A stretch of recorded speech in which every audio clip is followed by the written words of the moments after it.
Paris, June 1925. A man is sitting in a hotel suite counting money. Not his money. It was never his money. But it is in his hands now, hundreds of thousands of francs, organized into neat stacks on a mahogany table. And in approximately 4 minutes, he is going to put it in a briefcase, walk through a lobby, hail a taxi, and disappear from Paris forever. The man who gave him that money is in the room next door. His name is André Poisson. He is a scrap metal dealer. He believes, with complete conviction, that he has just purchased the Eiffel Tower. He has not. The man counting the money is Victor Lustig. And what he did in Paris in the summer of 1925, and then, impossibly, did again 6 months later, is one of the most audacious frauds in recorded history. Not because of its scale, though the scale was enormous. Not because of its complexity, though the execution was flawless. But because of what it revealed about the interior of the human mind, when desire and opportunity meet in the same room. But here is what the story is not about. It is not about a clever criminal and a foolish victim.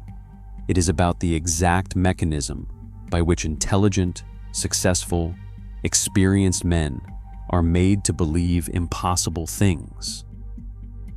It is about the architecture of trust, how it is built, how it is exploited, and what it reveals about the way human desire overrides human reason. It is about the specific vulnerability that lives inside ambition, the blind spot that opens up in every person who has ever wanted something badly enough to stop asking the right questions. The story of Victor Lustig is usually told as a story about deception. But deception is the surface. Underneath it is something more uncomfortable, a story about how the same qualities that make people successful in legitimate life make them exquisitely vulnerable to the right kind of lie. Drive, ambition, the willingness to act decisively when others hesitate. These are not weaknesses. In most contexts, they are strengths. Lustig simply found the context where they became something else. André Poisson was not stupid.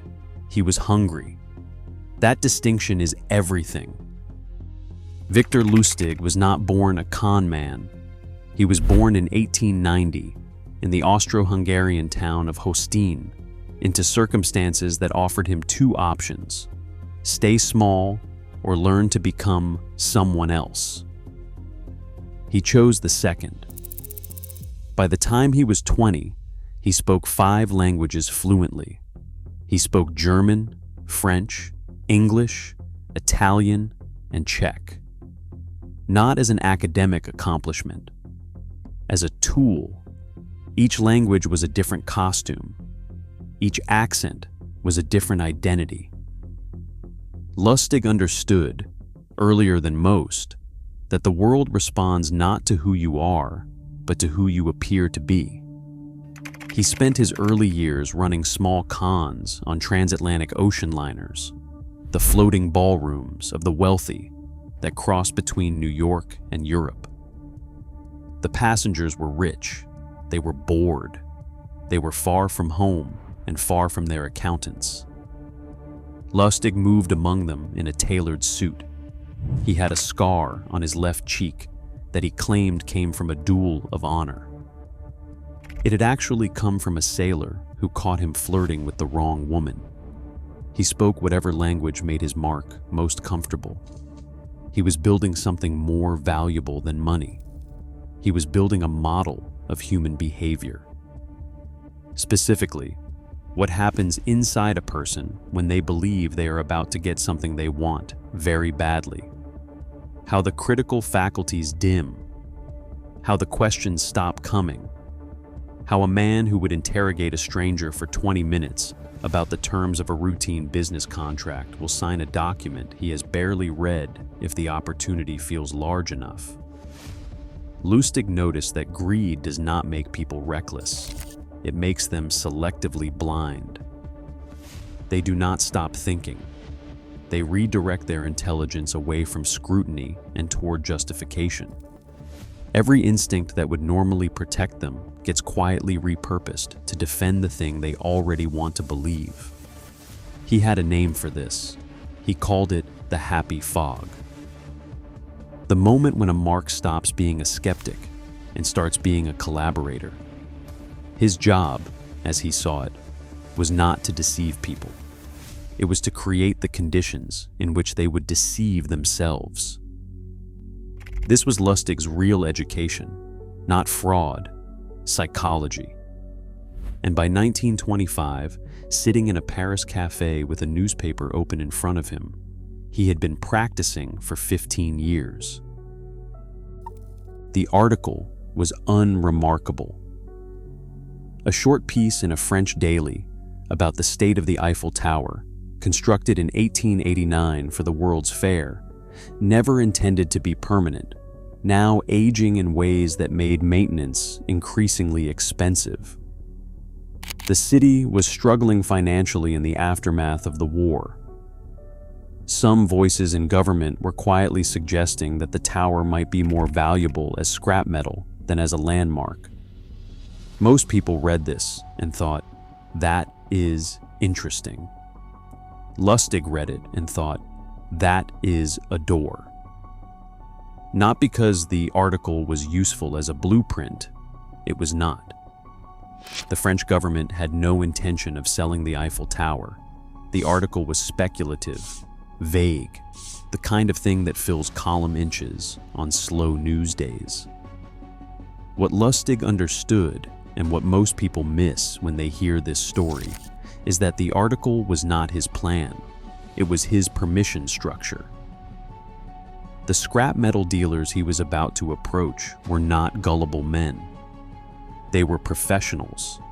They dealt in hard assets, in tonnage, in verified contracts. They did not take meetings with strangers about fairy tales, but they had read the same newspaper, which meant that somewhere in the back of each of their minds, a thought had already been planted. The city is considering it.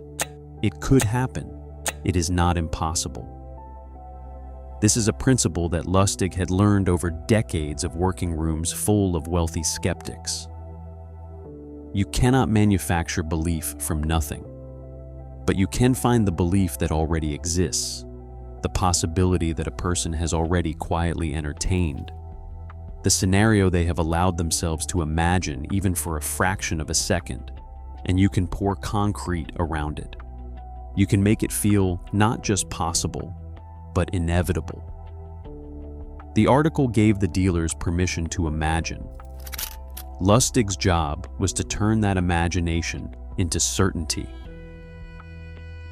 Lustig did not create that thought. He simply found it and handed it a uniform. Everything Lustig built in the weeks that followed was designed around a single insight. People do not trust documents. They trust the world those documents inhabit.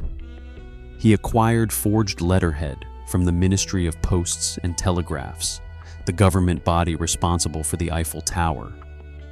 He booked a suite at the Hôtel de Crillon, where foreign ministers stay, where the documents on the table do not look out of place because nothing in that room looks out of place. He had a suit made. He rehearsed his bearing, the particular posture of a mid-level official who has access to things he should not have access to and knows it. Then he sent 6 letters on official government stationery to 6 of the largest scrap metal companies in Paris. The letters were precise, formal. They disclosed nothing, only that a matter of significant commercial sensitivity required a confidential meeting. They arrived on official paper. They came from an official address. They asked for discretion. All 6 men accepted.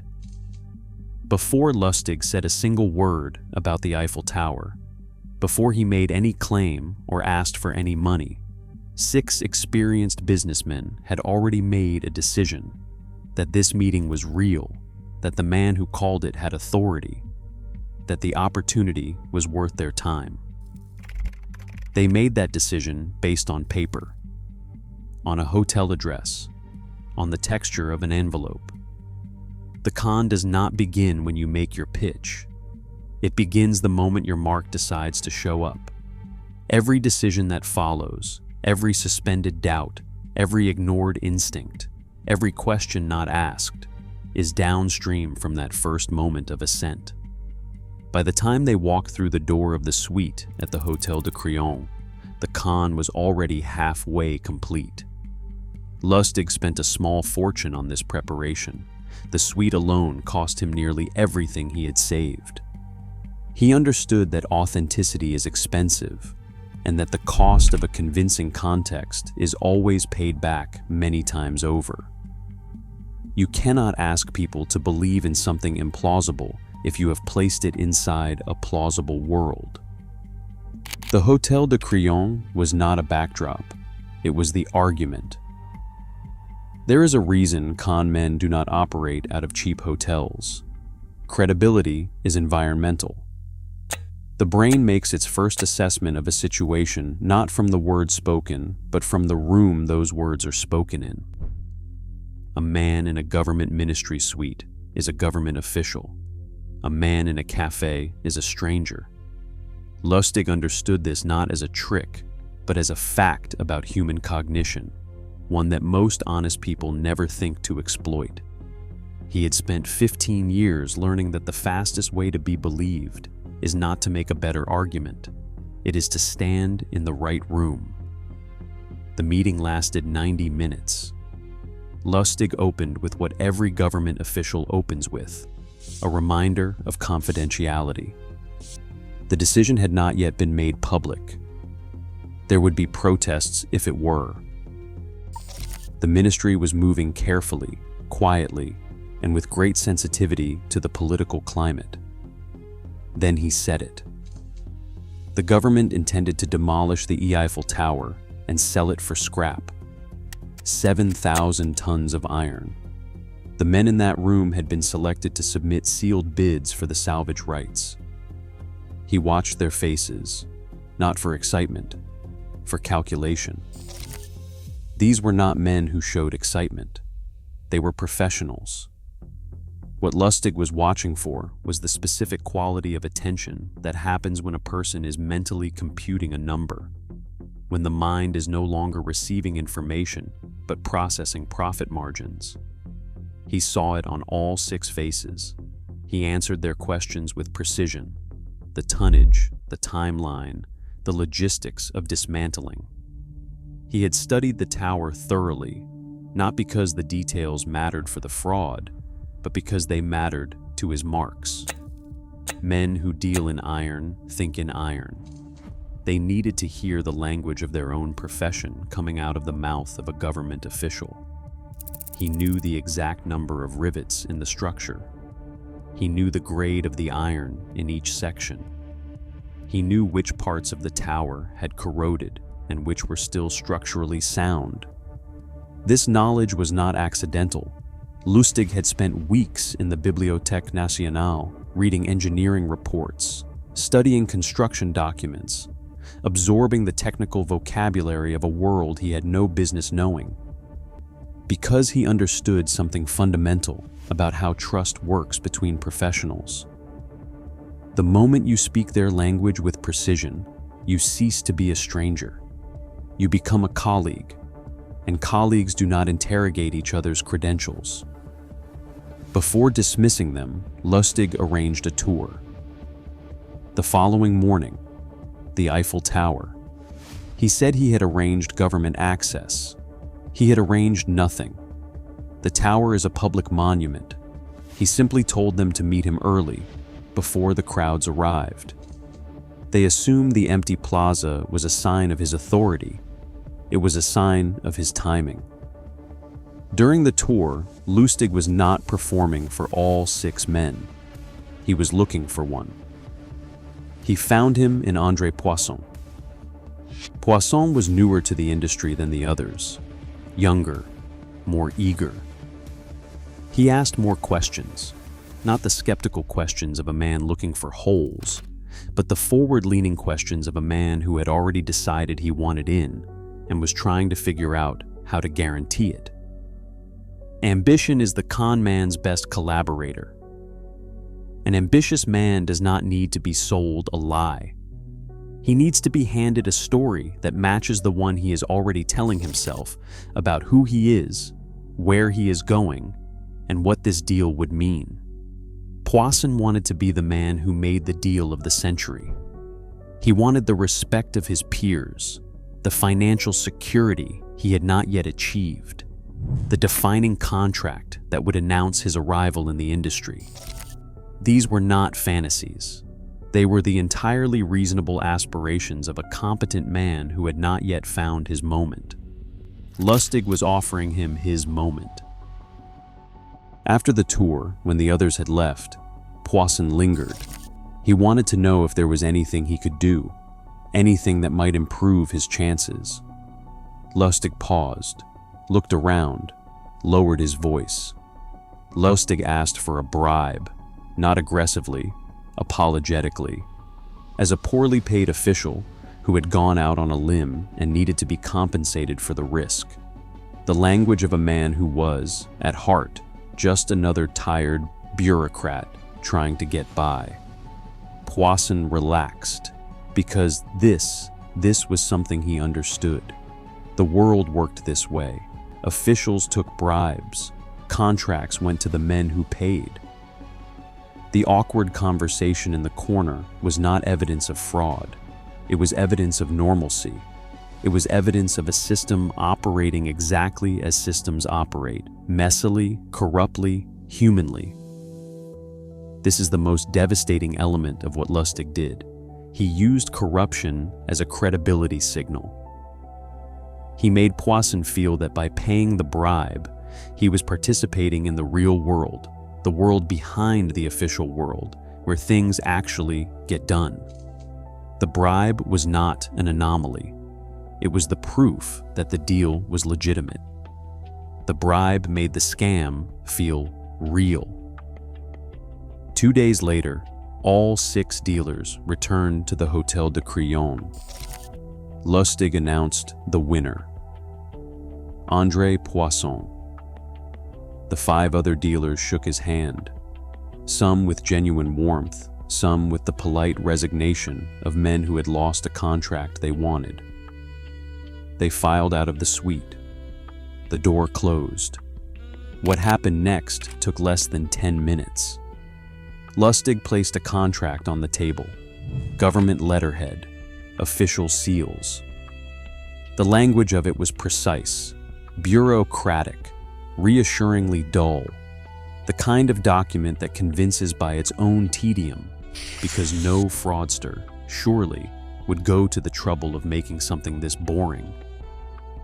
Poisson signed it without hesitation.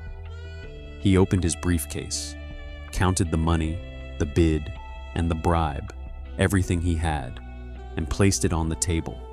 Lustig counted it back, slowly, placed it in his own briefcase, locked it. He stood, extended his hand. "Congratulations, Monsieur Poisson. The tower is yours." They shook hands. Poisson left the suite. He walked down the corridor of the Hotel de Crillon, past the ornate mirrors, the gilded fixtures, the paintings of men who had once run empires, and out through the lobby onto the Place de la Concorde. The afternoon light was low and golden. Paris was beautiful.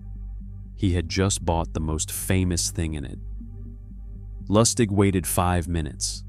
Then he picked up the briefcase, walked down the corridor, through the lobby, out onto the Place de la Concorde, and hailed a taxi.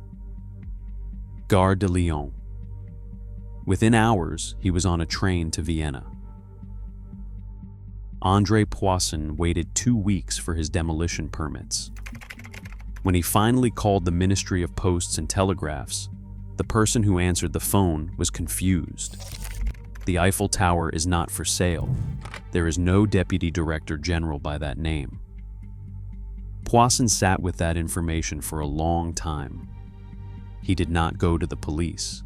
He could not. To report the fraud would require him to admit what he had done. He had paid a bribe to a government official to secure a contract. He had believed, with documented certainty, that he had purchased the most famous landmark in France. The embarrassment would have been total. His reputation in the industry destroyed.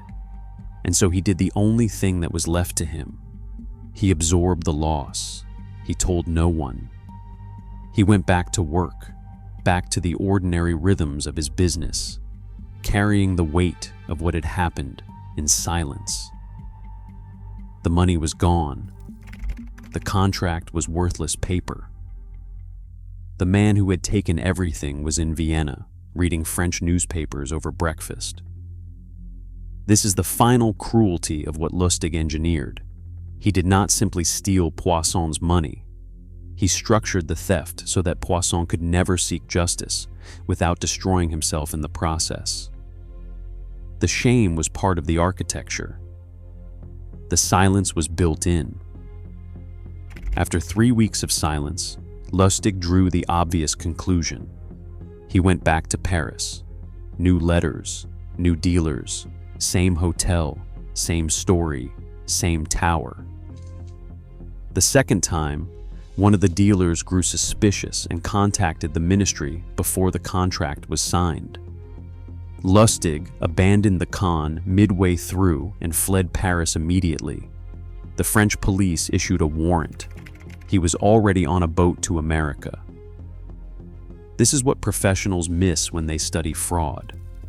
They focus on the mechanism, the forged documents, the rented suite, the rehearsed speech.